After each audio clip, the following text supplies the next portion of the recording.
ஜப குறிப்பை எத்தனை பேர் ஒன்னஸோட ஜெபம் பண்ணீங்க? ஒரு மனதமா எத்தனை பேர் ஜெபம் பண்ணோம்? அந்த ஜப குறிப்புக்கு வாய் ஜெபம் பண்ணிட்டு இருக்கோம், இருதயம் வேற எங்கேயோ இருக்கும். ஆண்டவர் சொல்றார், அவர்களே வாயினால் கனம் பண்ணுகிறார்கள், இருதயமோ தூரமாக இருக்கிறது. நல்ல ஜெபம் பண்ணுவோம், அதெல்லாம் எந்த மாற்று கருத்தும் இல்லை.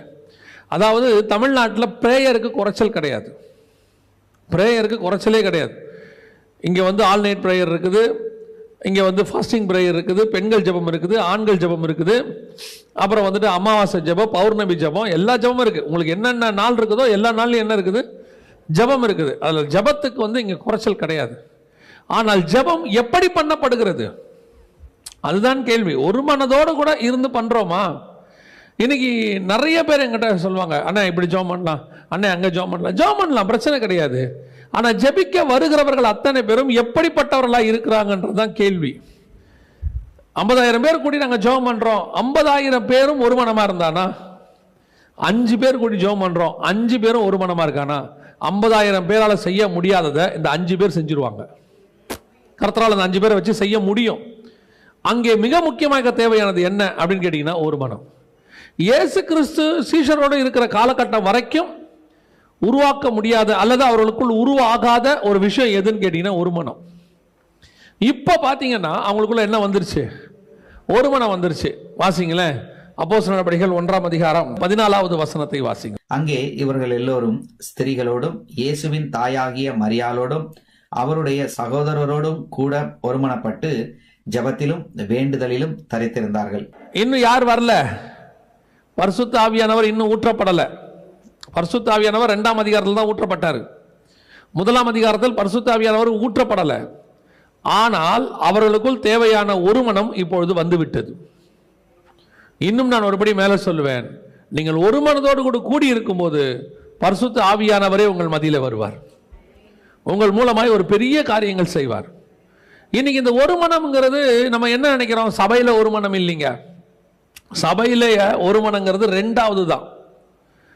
சபையை ஏன் ஆண்டவர் குடும்பத்தோட கம்பேர் பண்றாரு தெரியுமா?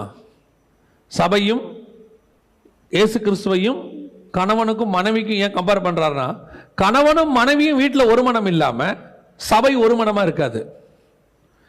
ஒரு மனம் இல்லாத கணவனும் மனைவியும் வந்து உட்கார்ந்து ஜெபம் பண்றாங்க, எப்படி எழுப்புதல் வரும்? அவங்களே அங்க அடிச்சுக்கிறாங்க, அவங்களுக்குள்ள ஒன்னஸ் கிடையாது. அவங்க வந்து இங்க வந்து சேர்ந்து ஜெபம் பண்றாங்க, வரும்போது பைக்கில் ஒன்னா வந்துருவாங்க இல்லையா? பைக்கில் வந்துருவாங்க. இப்போ திடீர்னு பாஸ்டர் சொல்றாரு, பிரதர் நீங்க ஜெபம் பண்ணுங்க இந்த ஜெப குறிப்புக்காக. அவர் ஜெபம் பண்ண ஆரம்பிப்பார். இந்த அம்மா இங்கேருந்து என்ன நினச்சிட்டு இருக்கோம்? இவன்லாம் ஜெபம் பண்ணி ஜெபம் கேட்டு இப்போ அவரே சமாதானத்துக்கு ஜெபம் பண்றான்னு வச்சுக்கோங்க. எருசலேமின் சமாதானத்துக்காக ஜெபம் பண்ணுங்க அப்படின்னு சொன்னோன்னா அவர் எருசலேமின் சமாதானத்துக்கு ஜெபம் பண்றாரு ஊக்கமா. ஆண்டவரே எருசலேமுக்கு சமாதானத்தை கொடும்.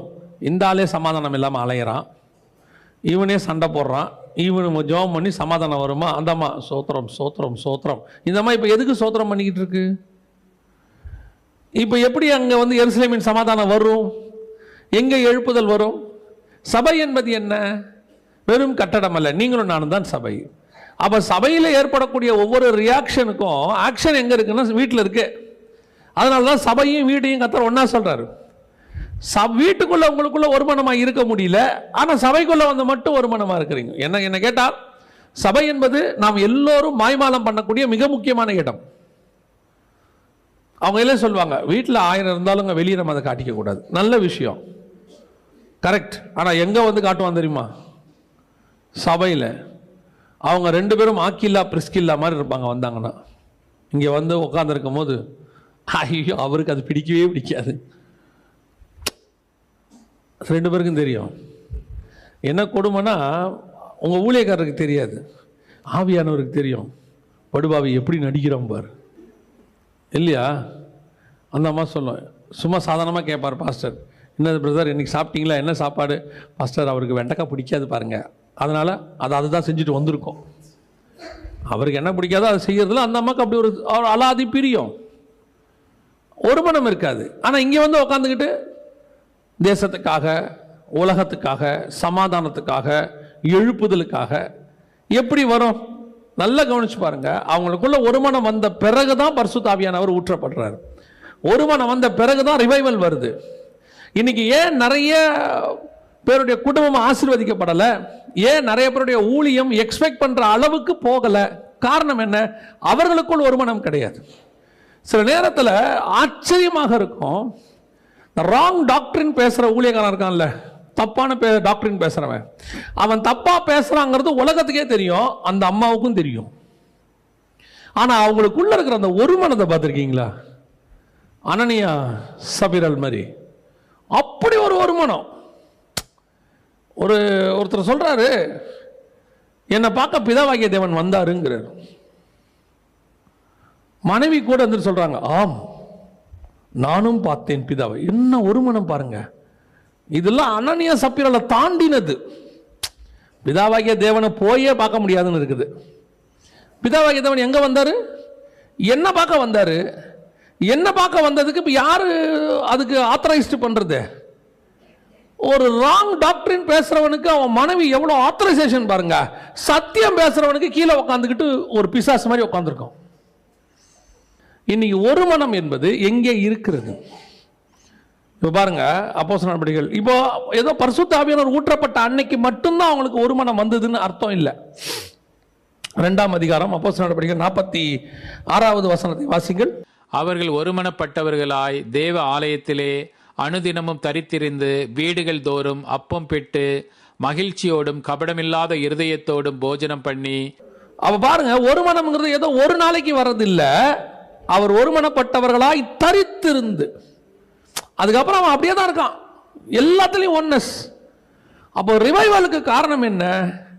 ஒரு எழுப்புதல் அன்னைக்கு வந்துச்சு. காரணம் என்ன? ஏதோ ஒரு மனம் என்பது ஒரு நாள் அக்கேஷனுக்கு வரக்கூடியதான ஏதோ ஒன்று இல்லை. சிலர் பார்த்தீங்கன்னா ஒரு நாள் நல்லா இருப்பாங்க, ஒரு நாள் நல்லா இருப்பாங்க, அதுக்கப்புறம் திருப்பி பிரச்சனை வரும். திருப்பி ஒரு 15 நாள் கழிச்சு ஒரு மனப்படுவாங்க, அப்புறம் ஒரு 2 வாரம் பிரச்சனை போவோம், அப்புறம் ஒரு வாரம் நல்லா இருப்பாங்க. அப்போ அவங்களுக்குள்ள என்ன வராது? அவங்களை கொண்டு கர்த்தர் பெரிய காரியங்களை செய்ய முடியாது. ஏதோ வாழ்க்கை ஓடும், அப்படி ஓடும். ஆனால் ஒருமனப்பட்டவர்களாய் தரித்திருந்து, அதான் ரொம்ப இம்பார்ட்டன்ட். ஒருமனப்பட்டவர்களாய் தரித்திருந்து அவங்க அதுக்கப்புறம் ஒரு மனதோடைய வாழ்க்கை ஆட ஆரம்பிச்சிட்டாங்க. இந்த ஒன்னஸ் தான் இன்னைக்கு கடைசி காலத்தில் கர்த்தர் எதிர்பார்க்கிற மிக முக்கியமான ஒரு சம்பவம். அது வீட்டுக்குள்ளேயும் இருக்கணும், வீட்டுக்குள்ள இருந்தால் சபைக்குள்ளேயும் இருக்கும், சபைக்குள்ள இருந்தால் தேசத்துக்குள்ளேயும் இருக்கும், தேசத்துக்குள்ள இருந்தால் அதற்கு பேர் தான் எழுப்புதல். எல்லாருக்குள்ளேயும் ஒரு மனம் வந்துருச்சுன்னு வச்சுங்களேன், ரிவைவல் என்பது தானாய் வரும். அத்தனை பேருக்கும் ஒரு ஒன்னஸ். அது வீட்டில் ஆரம்பிக்கணும், சபையில் வெளிப்படணும். சபையில் வெளிப்படுறது தேசம் முழுக்கும் பரவும். இன்னைக்கு நமக்குள்ள அந்த ஒன்னஸ் இருக்குதா? இதுதான் ஆராய போறோம். இந்த ஒன்னஸ் இல்லாமல் இருப்பதுக்கு என்ன காரணம்? 3.5 ஆண்டு காலம் இயேசு கிறிஸ்துவோடு கூட அவர்கள் இருந்திருக்கிறார்கள். அப்போ வராத ஒரு மனம் இயேசு கிறிஸ்து போன பிறகு என்ன செய்யுது? வருது. பல நேரங்களில் சில காரியத்திற்கு கர்த்தர் கொஞ்சம் விலகி நிற்கிற மாதிரி நின்னார்னா தான் நமக்கு அறிவு வரும். கர்த்தர் கூடவே இருக்கிற வரைக்கும் நமக்கு என்ன தெரியாது? அருமை தெரியாது. நீங்கள் நல்லா ஜெபம் பண்ணிக்கிட்டே இருப்பீங்க, அந்த தேவனுடைய பிரசன்னம் உங்களை மூடிட்டே இருக்கும். அந்த பிரசன்னம் இருக்கிற வரைக்கும் அந்த பிரசன்னத்துடைய மேன்மை உங்களுக்கு தெரியவே தெரியாது. ஒரு நாள் ஏதோ ஒரு பாவம் இடர்தல், ஜெபம் பண்ண முடியல, உங்களுக்குள்ள ஒரு வெறுமை ஒன்று வரும். அந்த வெறுமை தான் இந்த பிரசன்னத்தினுடைய மகிமையை உங்களுக்கு காட்டும். எவ்வளோ பிரசன்னத்தில் இருந்தோம், ஒரு மகிமை போச்சே, ஒரு வெறுமை தெரியும். நான் சொல்றது நல்லா ஸ்பிரிச்சுவலாக இருக்கிறவங்களுக்கு கண்டிப்பாக தெரியும். நீங்கள் நல்லா பைபிள் வாசிக்கிட்டு ஒரு வெளிப்பாடோடு இருங்க, திடீர்னு பைபிள் வாசிக்கும் போது ஒன்றுமே இல்லை, ஒரு வெளிப்பாடே இல்லை அப்படின்னா உங்களுக்குள்ள ஒரு வெறுமை ஒன்று வரும். அதாவது தேவன் கொஞ்சம் அந்த வெறுமையை கொடுக்கும்போது தான் இதனுடைய மேன்மை தெரியும். சார் எப்படி இருந்திருக்கு, நம்ம மிஸ் பண்ணிட்டோமே அப்படின்னு. நம்ம ஊரில் பழமொழி சாதாரணமாக சொல்லுவாங்க, நிழலின் நடுமை எங்கே தான் தெரியும்? வெயிலில் தான் தெரியும். ஒரு மரத்தை வச்சிருக்கும் போது அதோடைய மேன்மை தெரியாது, வெட்டியாச்சு அப்படின்னு சொன்னால் வெயில் வரும்போது அந்த மரத்தோடைய மேன்மை எல்லாருக்கும் நல்லா தெரியும். இதே மாதிரிதான் இந்த ஒரு மனம் என்று சொல்லக்கூடியதான இந்த விஷயத்தை அவங்க எப்போ இயேசு இருக்கும்போது கற்றுக்கொள்ளவில்லை, இயேசு இல்லாத போது அவர்கள் கற்றுக்கொண்டார்கள். அவர் இயேசு எடுத்துக்கொள்ளப்பட்ட பிறகு அவர்களுக்குள் அந்த ஒரு மனம் தானாய் வருகிறது. இயேசு இருக்கும்போது ஏன் அவங்களுக்குள்ள ஒரு மனம் வரல, வராமல் போனதுக்கு என்ன காரணம், அதைத்தான் நாம் இன்னைக்கு பார்க்க போகிறோம். ஒரு சில காரியங்களை மாத்திரம் பார்க்க போகிறோம். முதலாவதாக அவர்களுக்குள் ஒரு மனம் வராமல் போனதுக்கு காரணம் என்ன? வாசியுங்கள். மத்தேயு சுவிசேஷம் 19ஆம் அதிகாரம் 27வது வசனத்தை வாசி. அப்பொழுது பேதுரு அவரை நோக்கி, எல்லாவற்றையும் விட்டு உம்மை பின்பற்றினோமே, எங்களுக்கு என்ன கிடைக்கும் என்றான். இன்னைக்கு ரிவைவலுக்கு மிக முக்கியமாக தடையாக இருக்கக்கூடிய அல்லது ஒரு மனதுக்கு தடையாக இருக்கக்கூடிய மிக முக்கியமான காரணம் எது அப்படின்னு கேட்டீங்கன்னு சொன்னா, ஆண்டவர்கிட்ட ஒரு தேவையோடு கூட வருகிற கூட்டம். நான் சொல்றது, இயேசு கிட்ட வரும்போது கண்டிப்பாக நம்ம ஒரு தேவையோடு தான் வந்தோம். ஒருத்தருக்கு அந்த தேவை மாறுபடும். அந்த தேவை என்ன செய்யும்? மாறுபடும். வர ஒரு சிலருக்கு சமாதானம் இல்லை, சூசைட் பண்ணிக்க போனாங்க, கர்த்தர் சமாதானத்தை கொடுத்தாரு, வந்தாங்க. ஒரு சிலர் கடன் தொல்லை, கர்த்தர் அதை மாற்றினாரு, வந்தாங்க. ஒரு சிலருக்கு வியாதி சுகமாக்கினார், வந்தாங்க. ஸோ கர்த்தர்கிட்ட வர்றதுக்கு எல்லாருக்கும் என்ன இருக்குது? ஒரு காரணம் இருக்கு. ஆனால் வந்தாச்சு, எல்லாத்தையும் விட்டுட்டு வந்தாச்சு. வந்த பிறகு இவன் இயேசுவோடு கூட டிராவல் பண்ண ஆரம்பிச்சிட்டான். பேதுரு இயேசு கூடயே நடக்க ஆரம்பிச்சாச்சு. ஆனால் இவனுக்குள்ள ஒரு எண்ணம் இருந்துகிட்டே இருக்குது. என்ன எண்ணம் இருக்குது? எல்லாவற்றையும் விட்டு வந்தோமே, எங்களுக்கு அப்போ ஒரு தேவையோடு கூட கர்த்தரை பின்பற்றுகிற ஒரு கூட்டம். அதாவது ஆண்டவர் உன்னுடைய தேவை என்னவோ அதை கொடுத்து கூப்பிடுறாரு. இப்ப பேதுருக்கு மீன் அங்கே தேவை, கர்த்தர் கொடுத்து கூப்பிட்டாரு. ஆனால் அடுத்த வார்த்தை கர்த்தர் சொன்னார், அவைகளை விட்டு விடு, அதை விட்டுட்டு என் பின்னாடி வா. உன் தேவை என்னவோ அதை நான் தரேன், ஆனால் தேவைக்காக என்னை பின்பற்றாது. எல்லாவற்றையும் விட்டு நான் மட்டும் வேணும்னு என்னை பின்பற்றணும். அவனை கொண்டுதான் கர்த்தர் பெரிய காரியத்தை செய்ய முடியும். ஒரு ஆரம்பத்தில் வந்தது உண்மை, ஆனால் ஒவ்வொரு காலகட்டத்திலும் நம்ம தேவைகள் மாறிக்கிட்டே இருக்குது. ஃபர்ஸ்ட் 10 வருஷம் ஒரு பொருளாதார தேவை, அடுத்த 10 வருஷம் வாழ்க்கை செட்டில் ஆகணும், என் பொண்ணுக்கு ஒரு மாப்பிள்ளை பார்க்கணும், என் பையனுக்கு ஒரு வேலை கிடைக்கணும், வெளிநாட்டுக்கு போகணும், அதை போகணும், இதை போகணும். அடுத்த 10 வருஷம், பாஸ்டர் ஆண்டவர் எங்களை ஒரு குறையும் இல்லை, எங்கள் குடும்பத்திலேயே நாங்கள் மட்டும்தான் வாடகை வீட்டில் இருக்கிறோம், எப்படியாவது நாங்கள் ஒரு சொந்த வீடு கட்டிடணும். எங்கள் அக்கா தங்கச்சிங்கெல்லாம் என்னை ஏளனமாக பார்க்குறாங்க எல்லாரும். இப்படி ஒரு 10 வருஷத்துக்கு ஒரு தடவை ஒரு விண்ணப்பம் என்ன இருக்கு? இருந்துகிட்டே இருக்கு. அடுத்து எப்படியாவது ஒரு பேரப்பிள்ளையை பார்த்துடணும் பாஸ்டர், என் பிள்ளைக்கு இப்போ கல்யாணம் ஆயிடுச்சு, குழந்தை பிறக்கலை, அந்த பேரப்பிள்ளையை மடியில் வச்சு பார்க்க வேண்டாமா கர்த்தர் எனக்கு அதான். அப்புறம் அடுத்த 10 வருஷம் பாஸ்டர் எப்படியாவது நல்லபடியாக உங்கள் கையால் எனக்கு ஒரு அடக்காராதனை பண்ணிடணும். அப்படின்னா என்ன அர்த்தம்னா, அந்த அம்மா சாகிற வரைக்கும் இவர் வருகையில் கூட போகக்கூடாது, இருந்து அந்த அம்மாவை அனுப்பிட்டு தான் என்ன செய்யணும்? போகணும். ஏதாவது ஒரு தேவை இருந்துகிட்டே என்ன செய்யுது? இருக்கு. 10 வருஷத்துக்கு ஒரு தடவை அது ஊழியக்காரனுக்கு மாறும், விசுவாசிக்கு மாறும். ஒவ்வொரு ஊழியக்காரனுக்கும் 10 வருஷத்துக்கு ஒரு தேவை மாறுது. ஒவ்வொரு விசுவாசிக்கும் 10 வருஷத்துக்கு ஒரு தேவை மாறுது. அப்போ கர்த்தரை நான் பின்பற்றுகிற போது ஏதோ ஒரு பெட்டிஷனை கையில் வச்சுக்கிட்டே தான் போறேன். நல்லா கவனிச்சு பார்த்தீங்களா? ஏதாவது ஒரு ஆளு கோட்டை வாசல்ல நிக்கிறானா அவன் கையில் என்ன இருக்கும்? மேக்சிமம் பெட்டிஷன் தான் இருக்கும். ஒரு சிலர் மட்டும்தான் எப்படியாவது ஒரு முகத்தை பார்க்கணும் நிற்கிறவன் இருப்பான். முதலமைச்சரையோ அல்லது சினிமா நடிகனையோ பார்க்க நிற்கிறவங்கள ஒரு குரூப் முகத்தை மட்டும் பார்த்தான் நிற்கிற ஒரு குரூப் இருக்கு. ஒரு குரூப் தேவையோடு கூட நிற்கும். ஆண்டவர்கிட்ட பேதுரு இத்தனை வருஷம் ஃபாலோ பண்ணிட்டாரு. ஃபாலோ பண்ணிட்டு வரும்போது இத்தனைக்கும் இயேசு எருசலேமுக்கு சமீபமாக போயிட்டாரு.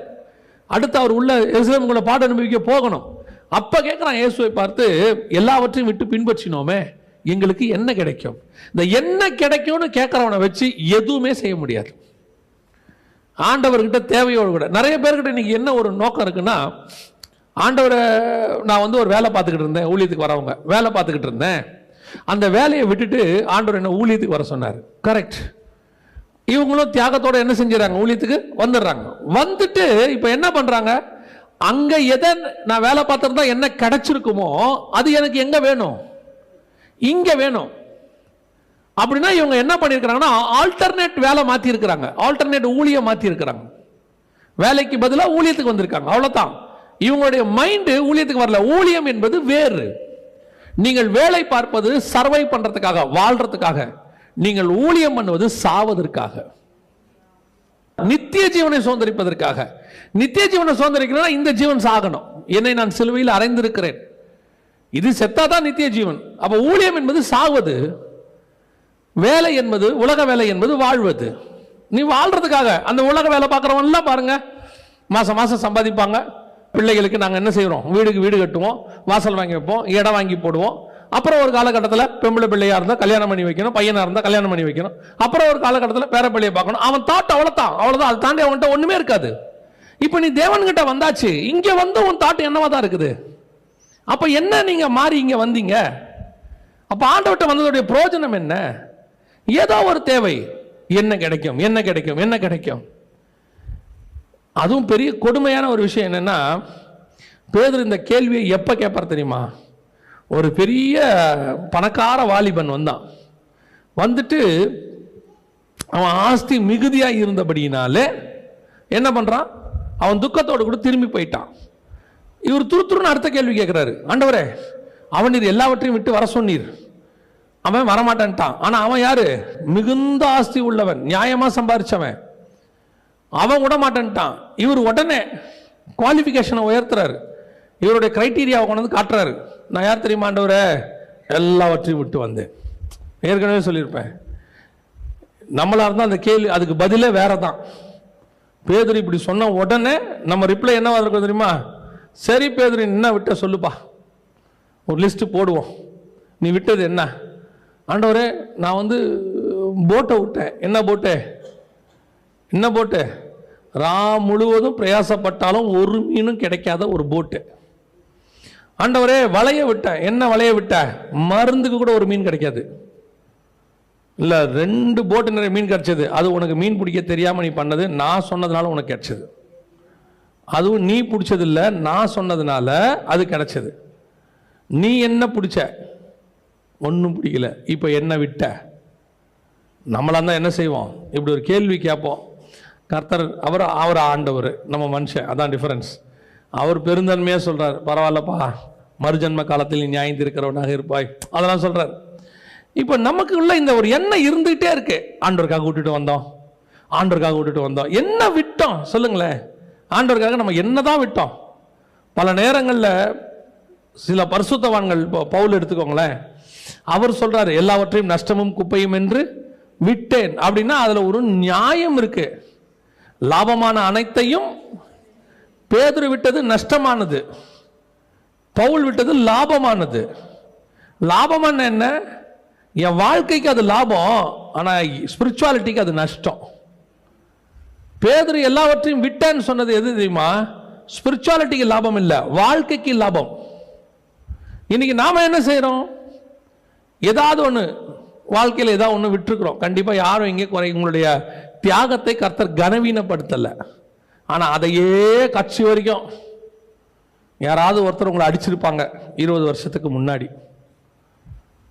இப்போ நீங்க ஊழியத்துக்கு வர்றதுனாலயோ ஆண்டவர் ஏற்றுக்கொண்டதுனாலயோ என்ன செஞ்சிருப்பாங்க? அடிச்சிருப்பாங்க. 20 வருஷம் கழிச்சும் ஒரு கூட்டம் என்னை சூழ்ந்து கொண்டு அடித்தது, நான் தாக்கப்பட்டேன். எப்படி இருக்கும் பாருங்களேன். ஆண்டவர் என்ன தெரியுமா சொல்லுவாரு? நீ தாக்கப்பட்டது உண்மைதான், நான் இல்லைன்னே சொல்லலை. போராடலாம் சொன்னா எப்படிரா? இல்லையா? பவுல் பட்டணந்தோறும் அடிக்கப்பட்டார், அதையே ஒரு தடவை தான் சொல்லியிருக்கிறார். பட்டணந்தோறும் அவர் என்ன பண்ணியிருக்கணும்? 13 புக்கு எழுதியிருக்கிறார். 13 புக்லேயும் அவர் என்ன எழுதியிருக்கணும்? பட்டணந்தோறும் அடிக்கப்பட்டேன். கலாத்திரே உங்களுக்கு தெரியுமா? நான் பட்டணந்தோறும் அடிக்கப்பட்டேன். கொரிந்தியரே உங்களுக்கு தெரியுமா? நான் பட்டணந்தோறும் அடிக்கப்பட்டேன். கொரிந்தியரே நான் 2வது முறை உங்களுக்கு எழுதுகிறேன், பட்டணம் முழுவதும் அடிக்கப்பட்டேன். எபேசியர் உங்களுக்கு தெரியுமா? நான் பட்டணம். இப்படி இதுதான் எல்லா இடத்துக்கும் போறதுக்கு சொல்றது. ஒரே ஒரு இடத்துல சொல்றாரு, நான் பட்டணந்தோறும் அடிக்கப்பட்டேன், அதோட முடிச்சுட்டாரு. அவ்வளவுதான். ஒண்ணு நல்லா தெரிஞ்சுக்கொள்ளுங்க, நாம விட்டதை நாம சொல்லக்கூடாது, பரலோகம் சொல்லணும். அதுதான் ஆசீர்வாதம். யோபு விட்டதை யார் சொல்லக்கூடாது? யோபுவே சொல்லக்கூடாது, தேவன் சொல்லணும். உண்மையும் உத்தமும் சன்மார்க்கம் உள்ளவன் அவன் தான் சொல்லணும்.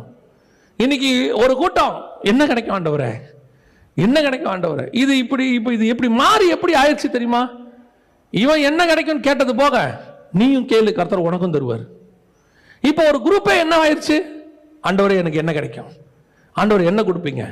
இவர்கள் அத்தனை பேரும் இந்த பூமியை சுதந்திரிப்பதற்காக பிரயாசப்படுகிறவர்கள். இதுவே பேதுரு பவுல் கேட்டிருந்தா எப்படி இருந்திருக்கும்? ஆண்டவரே நான் லாபமான அனைத்தையும் நஷ்டம் என்று விட்டேன், எல்லாம் முடிச்சிட்டேன். இப்ப நியாயமா ஆண்டவர் கேட்கணும், பவுல் உனக்கு என்ன வேணும்? நீ எனக்காக இவ்வளோ பெரிய காரியம் செஞ்சுட்ட, உனக்கு என்ன வேணும்? பவுல் என்ன தெரியுமா சொல்லியிருப்பாரு? அவர் அதுதான் சொல்றாரு பைபிள்ல. என்ன தெரியுமா சொல்றாரு? நான் தேகத்தை விட்டு பிரிந்து தேவனோடு இருக்கிறதை விரும்புகிறேன், என்னை விட்டுருங்கடா, நான் அங்க போயிடுறேங்கிறாரு. இதுதான் நீ தேவனிடத்துல கேட்க வேண்டியது, எனக்கு என்ன கிடைக்கும்னு சொல்லி. உன்னுடைய தேவை அனைத்தும் பரலோகத்துக்குரியதாக இருக்கணும். பூமிக்குரிய தேவனுக்கு என்ன விட்டு திருப்பி பூமிக்குரிய தேடினீங்கன்னா என்ன பிரயோஜனம்? அதுல என்ன பிரயோஜனம் இருக்கு சொல்லுங்க? இங்க விட்டுட்டு அங்க தேடுறோம். அதுவும் எப்படி தேடுறோம்? வட்டியும் முதலமா தேடுறோம். கர்த்தருக்காக நான் அன்னைக்கு வீட்டை விட்டு பைபிளோட வெளியே வந்தேன். பின்ன சொத்து எழுதி கொடுத்தா அனுப்புவான்? யோசித்து பாருங்க. நீ அன்னைக்கு உன் சொத்தெல்லாம் கொடுக்க வேண்டியது கொடுக்காம உங்களை ஏமாத்தி என்ன செஞ்சிட்டாங்க? அனுப்பி விட்டுட்டாங்க. இயேசுவை ஏற்றுக்கொண்டதுனால நீங்கள் தனிமைப்படுத்தப்பட்டீர்கள், உண்மை. அதற்காக உங்களுக்கு திருப்பி சொத்து கொடுக்கணும்னு என்ன இருக்கு? சொத்து ஏமாத்திட்டாங்க, அதனால சொத்து கொடுக்கணும்னு என்ன இருக்கு? என்ன கண்டிஷன்? நீ வந்தது நான் இழந்த சொத்தை வாங்குவதற்கு அல்ல, அது உலகத்தினுடைய நஷ்டம், அது எனக்கு தேவையில்லை. இதை காட்டிலும் மேலான ஆசீர்வாதம் ஒன்று எனக்கு வைத்திருக்கிறார், அதை சுதந்திரிக்கும்படி இதை நான் விடுகிறேன். இதுதான் உண்மையிலேயே தேவனை தேடுறதுக்கான காரணமா இருக்கணும். நம்ம வரும்போது எல்லாரும் கர்த்தர் கொடுக்கிறார், அதுல எந்த மாற்று கருத்தும் இல்லை. நீங்க போய் கேட்ட உடனே கர்த்தர் என்ன செய்யறாரு? தர்றாரு. நம்ம கேட்கிறோம், ஆண்டவரே என்னை ஏமாத்திட்டாங்க, எனக்கு எப்படியாவது ஒரு வீடு கொடுங்க, கொடுத்துருவாரு. ஏன்னு சொல்ல நல்லா தெரிஞ்சுக்கொள்ளுங்க, என் நாமத்தினாலே நீங்கள் எவை கேட்பீர்களோ அவைகள் உங்களுக்கு. இளையகுமாரன் போய் தன் தகப்பங்கிட்ட கேட்கிறான் இல்லையா, என் சொத்தை பிரிச்சு கொடுங்க, நான் போறேன். தகப்பன் கொடுத்தாரா இல்லையா? கொடுத்தாரு. தகப்பன் அந்த இடத்துல சொன்னாரா? கொடுக்க மாட்டேன்னு சொன்னாரா? இல்லப்பா நீ அழிச்சிருவேன்னு சொன்னாரா? ஒன்றும் சொல்லலை. கேட்டவொடனே என்ன பண்ணிட்டாரு? கொடுத்துட்டாரு, அவ்வளோதான்.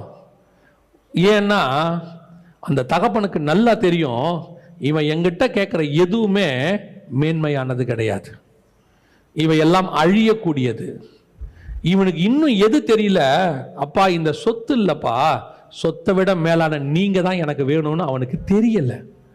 இப்ப இந்த சொத்தை அவன் மேன்மையா நினைக்கிற வரைக்கும் அவன் என்ன பண்ண மாட்டான்? என்ன பெருசா நினைக்க மாட்டான். அப்ப இந்த சொத்து அழிஞ்சிருச்சுன்னா கண்டிப்பா அவனுக்கு என்ன தெரியும்? எங்க அப்பாவுடைய அன்பு தான் எனக்கு மேன்மையானதுன்னு. அவன் கேட்ட உடனே பிரிச்சு கொடுத்துட்டாரு, போடா எடுத்துட்டு போ. இப்போ மற்றவனுக்கு என்ன தோணும்? என்னங்க நம்மளா இருந்தா அட்வைஸ் பண்ணுவோம், என்னங்க அவன் அழிப்பான்னு தெரியும், அவங்க எல்லாம் கொடுக்குறீங்களே. இவர் சொல்லுவாரு, எனக்கும் தான் தெரியும், எனக்கு தெரியாதா அவன் அழிப்பான்னு? அவன் கேட்கறதே அழிக்கிறதுக்கு தான் ஏன் கேட்கறான், அதுக்கு தான் ஏன் கொடுத்தேன் போ. ஒரு நாள் கரெக்டாக தகப்பன் நினைத்தது நடந்தது. சொத்தெல்லாம் அழிந்தது. அழியும் போது தகப்பன் ஞாபகம் வந்தது. இந்த சொத்து அல்ல என் தகப்பன். இன்னைக்கு நிறைய பேர் உங்களுக்கு சொல்லி கொடுக்குறான் இல்லையா, கிளைம் பண்ணு, கேளு, உனக்கு ஆண்டவர் வந்து பென்ஸ் கார் கொடுப்பாரு, BMW கொடுப்பாரு, உனக்கு லேண்ட் கொடுப்பாரு, வீடு கொடுப்பாரு. கரெக்ட், நாங்க இல்லவே சொல்லல, கர்த்தர் கொடுப்பார். நீ பிளைட் கேளியா, கொடுப்பாரு. நாங்களும் இல்லைன்னு சொல்லவே இல்லை. நீ கேட்கறதெல்லாம் இளையகுமாரன் தகப்பன்ட்ட கேட்டதை கேட்டுக்கிட்டு இருக்கிற. உனக்கு இன்னும் தகப்பன் யாருன்னு தெரியல. உன் தகப்பனுடைய வீடு என்னன்னு தெரியல உனக்கு. உன் தகப்பன் வீட்டை விட்டுட்டு எவ்வளவு சொத்தை வாங்கிட்டு நீ வெளியே போனாலும் அது அழிந்து விடும். உன் தகப்பன் வீட்டுக்குள்ள இருக்கும் போதுதான் உனக்கு மேன்மை. நீ கேட்கறது எல்லாமே உலகத்துல அழிவுக்கானது. உன் தகப்பனை உனக்கு கொடுக்குறாரு. நீ என்ன சொல்ற? பாத்தீங்களா, நாங்க கிளைம் பண்ணோம், நாங்க கேட்டோம், கிருபையின் உபதேசம் கேட்டோம், எங்களை என்ன செஞ்சோம்? பெற்றுக்கொண்டோம். நீங்க தான் ஒண்ணு வேணாம், ஒண்ணு வேணாம், ஒண்ணு வேணாம்னு சொல்றீங்க. பைபிள்ல வேணும், உலகத்துல உள்ளது வேணும்னு சொன்ன ஆள் யாரு? ஆனா நீங்க தான் வேணும்னு சொன்னவன் தான் பைபிள்ல ஹீரோவாக இருக்கிறான். அவ்வளோ பெரிய பரிவாரத்தை வச்சுக்கிட்டு இருக்கிற ஆபிரகாம் சொல்றாரு, அதையெல்லாம் அதிலும் மேன்மையான பரமதேசத்தையே நாடினான். அவ்வளோ பெரிய இரு பரிவாரங்களை வச்சிருந்த யாக்கோபு சொல்றாரு, ஆண்டவரே எவ்வளவு பெரிய ஆசீர்வாதம் ஆண்டவரே, எல்லாம் சூப்பர், இரு பெரும் பரிவாரங்கள். ஓகே, என்ன வேணும் யாக்கோபு? ஆசீர்வதிங்க. அப்ப இதெல்லாம் என்ன? எனக்கு தெரியும் இதெல்லாம் ஆசீர்வாதம் இல்லைன்னு. ஒட்டகம், கழுத, ஆடு, மாடு எல்லாம் இருக்கு. இதை விட வேற என்ன வேணும் உனக்கு? இவனுக்கு ஏசாவுக்கு கொடுத்தது போக அவ்வளவு கிடக்கு. இன்னும் 12 பசங்களுக்கு பிரிச்சு கொடுக்கிற அளவுக்கு இருக்கு. கோலும் கையுமா போன இரு பெரும் பரிவாரங்கள் எல்லாம் இருக்கு. சரி யாக்கோபு, இன்னைக்கு நைட்டு உனக்கு என்ன வேணும் சொல்லு. என் சொத்தை பாதுகாக்கிறதுக்கு இல்ல. அவன் சொல்றான், என்னை ஆசீர்வதிங்க. என்ன ஆசீர்வாதம்? நீங்க என்ன ஆசீர்வதிச்சால் ஒழிய உண்மை நான் விட மாட்டேன். ஏற்கனவே இதெல்லாம் ஆசீர்வாதம் இல்லையா? உன் வாயிலிருந்து ஒன்று வரும் பாரிப்ப. நீ இஸ்ரவேல் எனப்படுவா. இதுதான் ஆசீர்வாதம். ஏன்? நான் வச்சிருந்த சொத்து போயிடும், ஆனா இந்த பேர் எனக்கு போகவே போகாது, நானும் என் சந்ததியும் ஆசீர்வாதமாக இருப்போம். இதுதான் கர்த்தர்ட்ட நீ கேட்க வேண்டியது. எதை கேட்டுக்கிட்டு இருக்கிறோம்? வாழ்க்கையின் அடிப்படை கூட பரலோகத்துக்கு நல்லா தெரியும். உங்களுக்கு என்ன தேவை என்பதை உங்கள் பரமபிதா நன்கு அறிந்திருக்கிறார். சாப்பாட்டிலிருந்து தண்ணியிலிருந்து நீ என்ன சாப்பிடணும், எப்படி சாப்பிடணும் கூட பரலோகம் பார்த்து வச்சிருக்கோம். நீங்கள் பரலோகத்தில் ஃபாலோ பண்ணீங்கன்னா நீங்கள் சாப்பிட வேண்டிய பொருளை உங்கள் கான்சியஸ் இல்லாமல் உங்களுக்கு தேவையானதை பரலோகம் கொண்டு வந்து கொடுக்கும். பரலோகத்தால் கூடாத காரியம் ஒன்றும் இல்லை. ஆனால் உன்னுடைய தேவை கர்த்தராக இருக்கணும். என்ன கிடைக்கும்னு கேட்குறவனா வச்சுக்கிட்டு கர்த்தரால் என்ன செய்ய முடியாது? ஒன்றும் செய்ய முடியாது.